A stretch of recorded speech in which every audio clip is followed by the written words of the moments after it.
সেই দলের নেত্রীর অবস্থান একটু দেখুন। আর বিগত দিনে 5ই আগস্টের পরে যে স্বৈর শাসক অবস্থান করছিল, সেই দল দীর্ঘ 17টি বছর ক্ষমতায় থেকে তাদের ক্ষমতার অপব্যবহারের কারণে তাদের শেষ পরিণতি কি হয়েছিল আপনারা একটু চিন্তা করে দেখুন নেতৃবৃন্দ।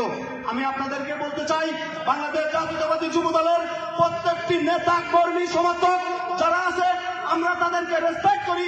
তদুপরি এই যে চন্দনপুর ইউনিয়ন সবচেয়ে কলারোয়া উপজেলার দূরবর্তী একটি ইউনিয়ন, বিগত দিনে এই আন্দোলন সংগ্রামে চন্দনপুর ইউনিয়ন যুবদল কলারোয়া উপজেলা যুবদলের সাথে যে সকল নেতৃবৃন্দকে নিয়ে আমাদের কলারোয়া উপজেলা প্রোগ্রাম সাকসেস করেছিল, আমি মনে করি উপজেলা যুবদলের যুগ্ম আহ্বায়ক হিসাবে আমার সম্মানিত প্রধান অতিথি 4 বছর কারাবরণ করেছিলেন। আমার সম্মানিত যুগ্ম আহ্বায়ক রুহুল আমিন খোকন কারাবরণ করেছিলেন। আমরা ইউনিয়ন উপজেলা যুবদলটাকে আরো ভিন্নভাবে আমরা নিয়ন্ত্রণ করেছিলাম। আমি জানি 11টি ইউনিয়নের চাইতে চন্দনপুর ইউনিয়ন যুবদলই সর্বসংখ্যক লোক নিয়ে কলারোয়ার প্রোগ্রাম সাকসেস করেছে।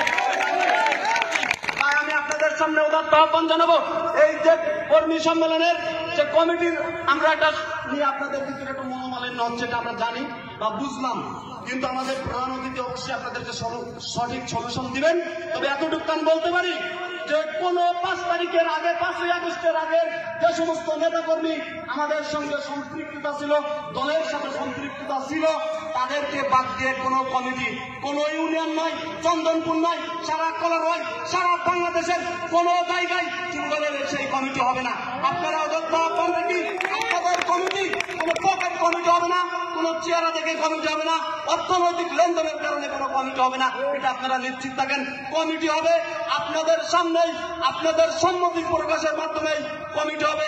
আগামী এই উদ্যোক্তা আহ্বান জানাই, এই বলে আমি আমার সংক্ষিপ্ত বক্তব্য শেষ করছি। ধন্যবাদ। আসসালামু আলাইকুম।